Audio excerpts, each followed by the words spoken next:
Hello, and welcome to the Nerdy Photographer Podcast. I'm your host, Casey Fatchett.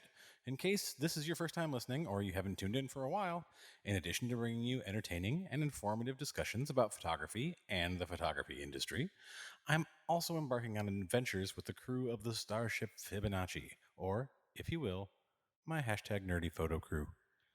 Right now, Golden Hour and I are on the planet Zoologicus Horribilis. Let's try that again. Right now, Golden Hour and I are on the planet Zoologicus Horribilis, which is a planet where they keep endangered, terrifying alien species in sustainable habitats. They've been having some issues with their security system, and right now I'm tracking it. Snug? Oh, sorry. We're tracking and escaped. How do you pronounce that again? Snug. Yeah, well, I'm never going to be able to pronounce that. Anyway, it's basically like a shark, an armadillo, and a chameleon had a baby, but it's the size of an Escalade. Snug, snug, snug. Oh, okay. Golden has the trail. We'll be back after this short break.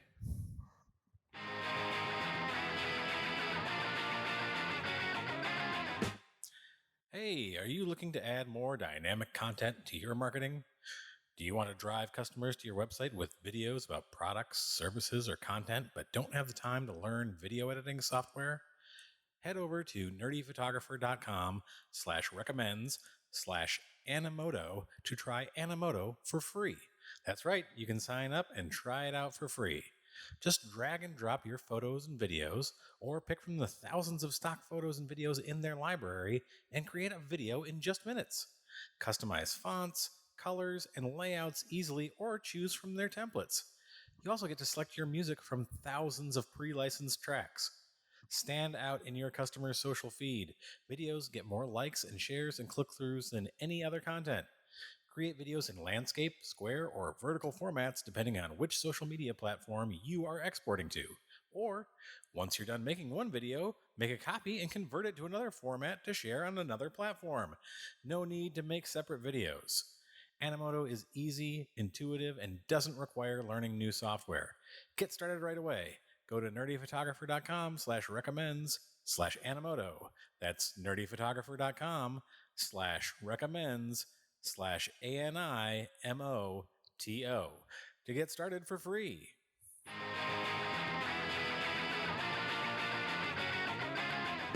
Hey, Casey here. In this episode of the Nerdy Photographer Podcast, we have our first story submitted by a Nerdy Photographer fan. In this case, it's Andy Weathers. When I first looked at the story Andy sent me, it read like something out of Jurassic Park. There's an Ebola outbreak, a wildlife preserve with solar-powered gates. Oh, I won't say too much. In fact, I'll let Andy take it from here. I have traveled frequently for work. I work for the Centers for Disease Control, and for the last 20 years, I have traveled the world for the CDC, and several of those, actually, most of the countries I've been to are in Africa, and which as somebody who's I guess you would call me a advanced amateur or even semi-professional photographer. As my side light,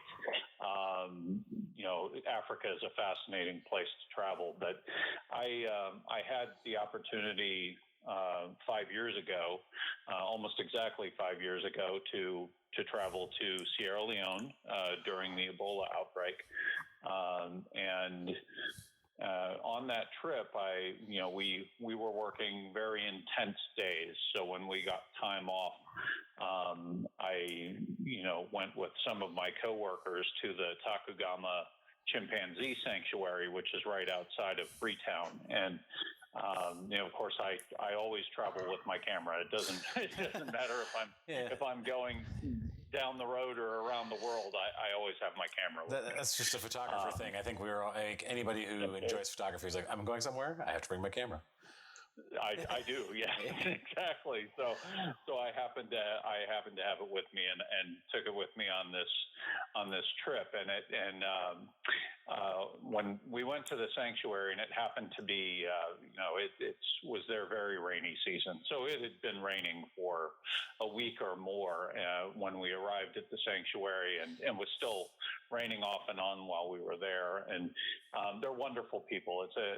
If you're interested in looking for a charity to support, they actually do some charity work as well. But it had been raining. I'll be sure to put up a link. I'll be sure to put up a link with the podcast episode so that people can find that and donate if they'd like to. Wonderful. Yes, it's a very good cause. So Sierra Leone has had its political instability. It's had civil wars recently. It had of course there was the Ebola outbreak, and anytime people come into contact with animals, and especially primates, there are often negative consequences to the animals. Yeah. And in this way, Takugama was set up to protect the chimpanzees and to protect people to an extent, because a fully grown chimpanzee can do quite a bit of damage. But they're quite strong. Yes, they are. They're extremely strong, and so the way they have the sanctuary set up, it's as close as possible to what they would experience in their natural habitat. It's wooded. It's so they have plenty of trees and plenty of acreage to be able to go around. But they had to, several years ago, put up electric fencing because I think it was in the range of 35 of their chimpanzees escaped. And we're out running around and whether you call it having fun or rampaging, causing a little bit of havoc out in the community. Whatever. So they put up. It was a very interesting time, and they got all of them back. They were able to get all of the chimpanzees back, except for I think one. Which is very impressive. And that one is living his best life, probably. I think so. I think so. So they set up electric fencing to keep them in, but that electric fencing runs off of solar power, and so when you have storms for a number of days in a row, unfortunately the chimps have to be put into cages. That resemble little jails, instead of being able to be out in their habitat, which they would much prefer to be. And, so it's difficult. Of course you're in an environment where, on a given day, power could go out, several times. So, as unstable as you might think solar power would be in a region where there are frequently monsoons and things like that, it's actually more stable than the normal power grid. So they, unfortunately, that day that we were there, it had been raining for several days straight. So they weren't able to have, especially the larger chimps, out in their enclosure, which meant they were all in their little jails for all intents and purposes, and unfortunately probably not understanding why they had to be there. Yeah, I mean, it's hard because it's one of those things with animals, and it's certainly a totally different situation. But like explaining to my dog why, when she has done nothing wrong, and I'm going somewhere, like, you have to go in your cage and you have to sit there for an hour or 2 hours while I'm gone. It's not that you did something wrong, but it's for your own protection. It's like, you can't, you don't have the language to explain it. It's just, it's still that feeling of, I don't know, guilt, even if it's for their own good. Yes. Well, and the amazing thing is chimpanzees are intelligent enough that if we did have a way of communicating with them, they probably would understand it. But it was just a very sad situation. And fortunately, I did get to go back later on when the sun had been out and they were out in their enclosures, and I was able to get quite a few pictures of them when they were out playing and climbing in trees and sitting there and enjoying just being out. But this one day it was particularly difficult, and they looked sad. And yeah, looking at this photo the photo you sent to me, I mean, this chimp looks extraordinarily sad, just like forlorn, staring off. How far away are you at this? Like when you're taking that photo? I am probably about 25 feet away from him. So not. And and I was shooting. This is 5 years ago. It was before I had a full frame camera, so I had a Nikon D50-100, and I think I was shooting with a 55-300 lens. And pretty close. So I could get pretty close to him, and and I ended up, while the color photo is impactful, I ended up converting it to black and white because the back wall, of the enclosure was yellow, and the bars were kind of this rusty gray, and I noticed when I took the color away from it, it really brought out the chimp. You could actually see the chimp. Whereas when it was in color, it was really distracting from what I wanted to show. That's something I try to tell people about the difference between color and black and white, is that color can be distracting. It's just like patterns. I always tell people when I'm doing portraits, I always say, like, don't wear like a really bold pattern if you don't want people to pay attention to what you're wearing, because automatically your eye is drawn to it. And the same is true when you're taking color photos. Like sometimes there's a color, even though it's bold and might be otherwise something you'd love to have in a picture, it can distract from whatever the focus of your picture is. And when you do a black and white, you really it's really much more about the composition and the tones. And it also, black and white also brings out all of the details that kind of get overwhelmed by color, which is always like why when I watch Citizen Kane, I always think how brilliant it is, because he couldn't get away with making any mistakes in black and white. Because exactly. They really become very, very apparent, whereas color can distract you from the little details that are going on. Right.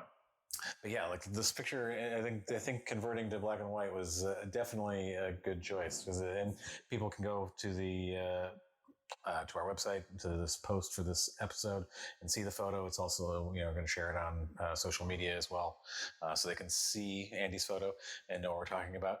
So I have a question, some other questions, past this, past this one particular photo. And instance, I mean, I have to say, the immediate first thing I thought when I read your submission saying, that the enclosures were, ran on solar power and there wasn't enough solar power to charge the batteries. And there's immediately this Jurassic Park feeling, kind of like, I was like, what's going to happen here?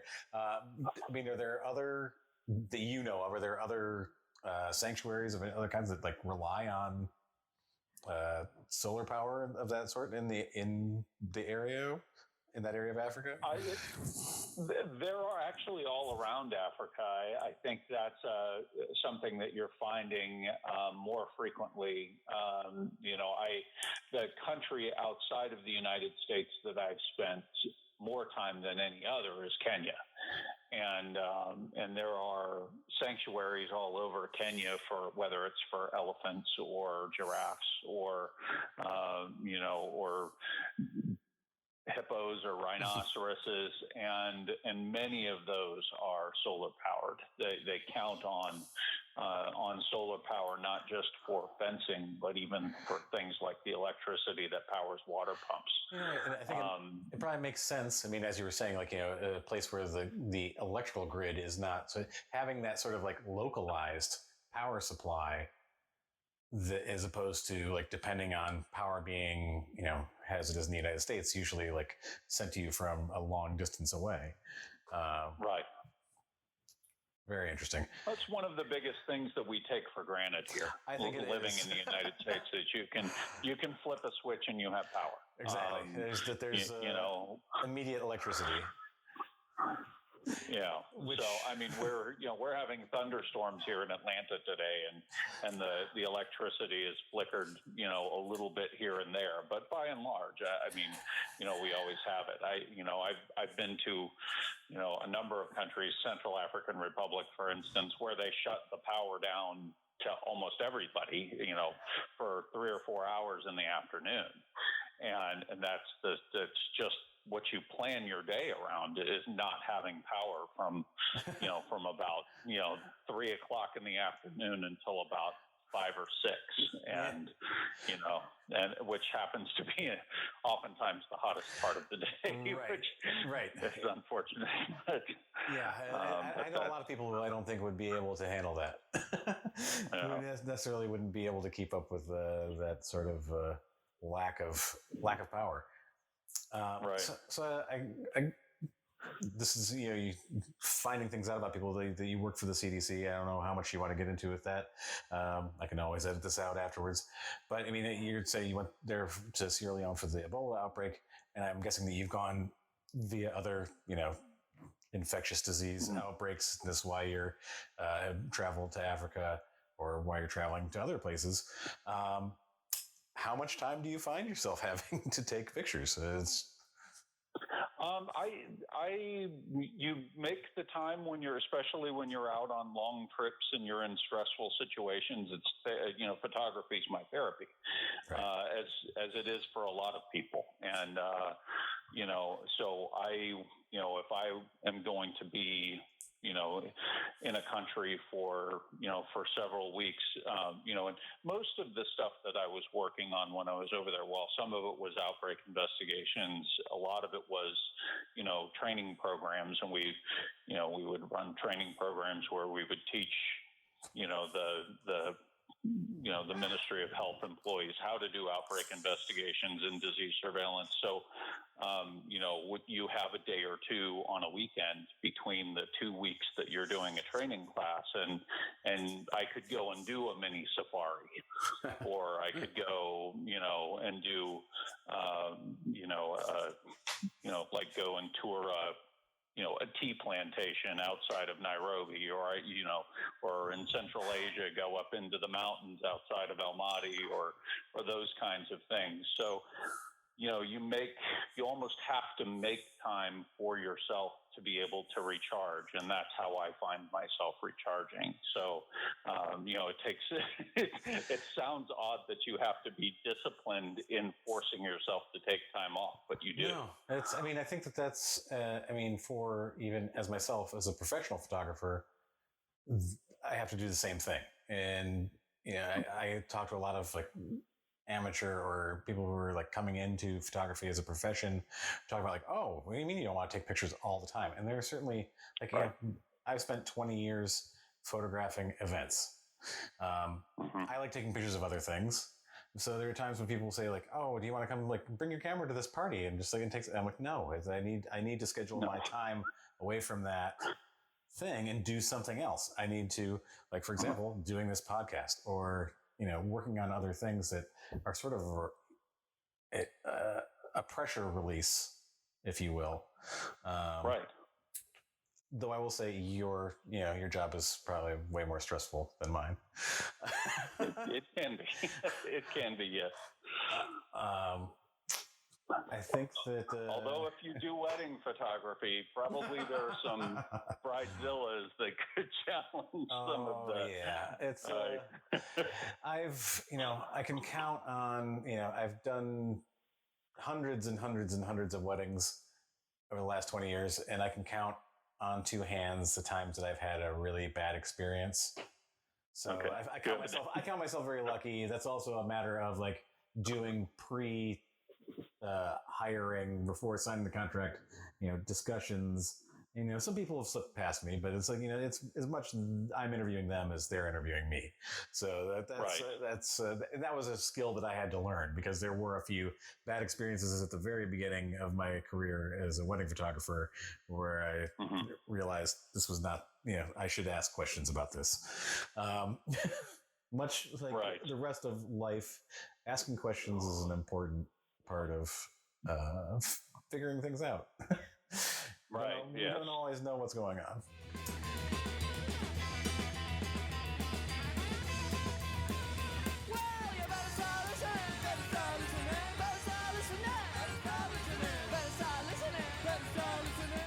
Hey, photographers! The Nerdy Photographer Podcast wants to hear your stories. That's right. If you have an amazing, crazy, funny, heartwarming, or even tragic or disturbing story you've personally experienced as a photographer, we want to hear about it. Go to nerdyphotographer.com and submit your story, or stories, doesn't have to be just one, and we may feature them on the podcast. And if you want, you can tell the story yourself on the podcast. We would love to have you on as a guest. What have you got to lose? Share your photography story with us and see what develops.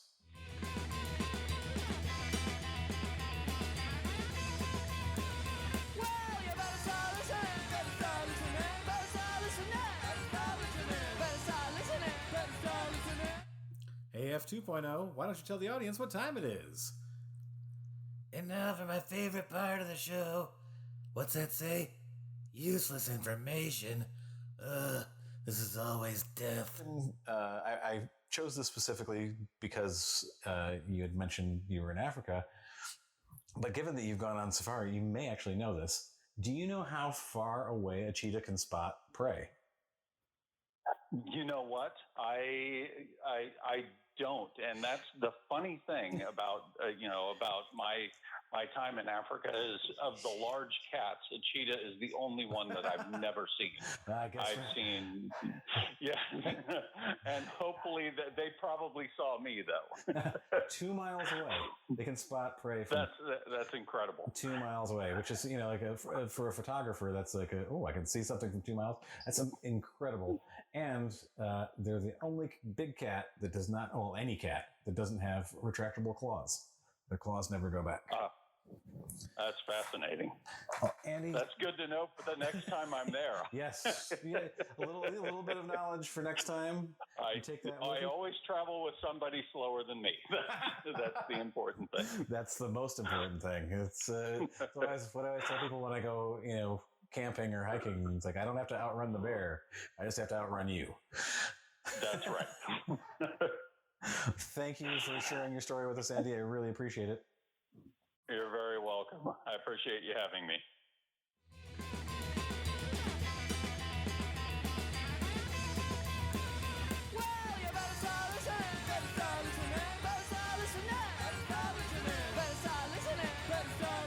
Thank you very much to Andy for telling his story on the podcast. If you'd like to see some of Andy's photography work, head over to our website and find the post for this episode. There's a link where you can see some of his portfolio. If you enjoy hearing stories about photography and the photography industry, please subscribe to the podcast and leave us a review. You can also follow us on Instagram and Twitter @TheNerdyPhoto. And if you are already subscribed, you can leave us a review too. How about that? Snug. What's that? Snug, snug, snug, snug, snug. She's been tracking us the whole time. Clever girl. Until next time, everybody, stay safe and stay nerdy!